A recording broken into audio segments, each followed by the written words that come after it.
Hey guys, welcome back to my channel. If you're new here, hi, I'm Rand. I like to film videos about my experiences, and today I'm going to be sharing what it means to be a digital enterprise management student at the University of Toronto Mississauga.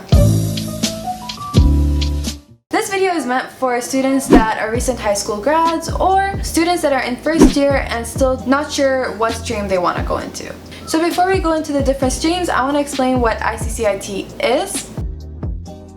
So I'm going to read their description off of their website, and then I'm going to translate it into regular words. The Institute of Communication, Culture, Information and Technology, ICCIT, at the University of Toronto Mississauga houses 3 interdisciplinary undergraduate programs that offer students a range of contexts in which to explore communication, traditional and digital media, and technological innovation. So what does that really mean? Think of ICCIT as a corridor, and then at the edge of the corridor you have 3 different paths that you can take, and the 3 different paths take similar routes but not the exact route to a different ending. It's a similar path, not the exact same. That's why it's all under one faculty or institute. The 3 paths that you can take are CCIT, PWC, and then DEM. And I'm going to explain what each of those are. So first, let's talk about CCIT.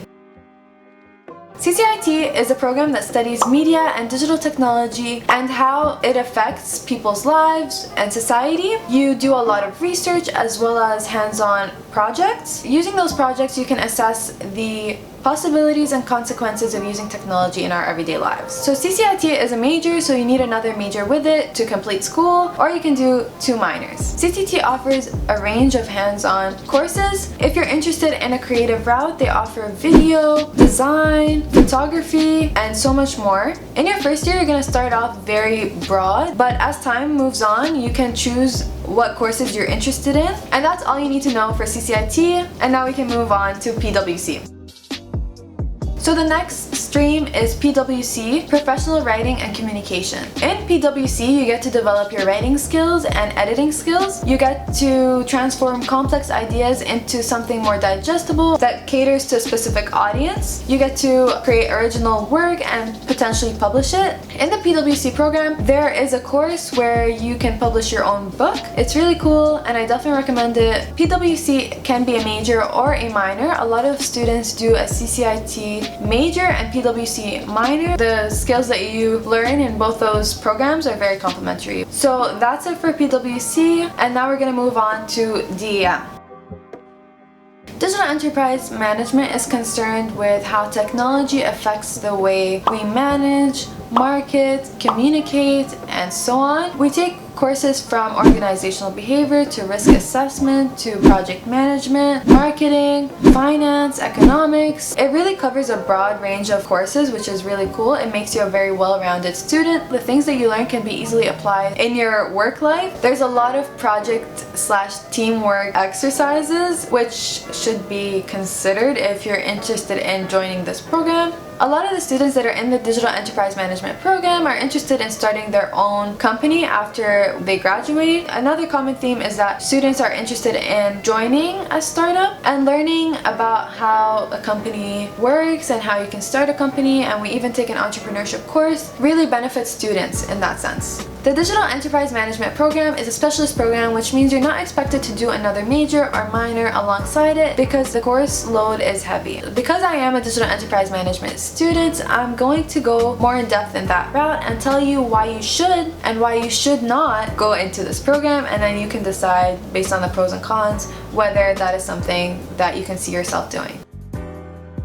So for the pros, first, the Digital Enterprise Management program opens up a lot of doors for you. You're not restricted, is what I'm trying to say. You can go into risk management or risk assessment. You can go into project management. You can become a web developer. The possibilities are endless. Whatever you put the most effort into, you will get out. If you want to be a web developer, you can take the courses that help you reach that end goal. You're not restricted in that sense. Another major pro for the DEM program is that all the course content, or most of the course content, is very up to date and applicable. A lot of the things that you learn in the classroom can be easily applied in the business world or in your work life. That's the second pro. And the third pro, or the third benefit of doing the Digital Enterprise Management program, is that the projects that you finish are portfolio work.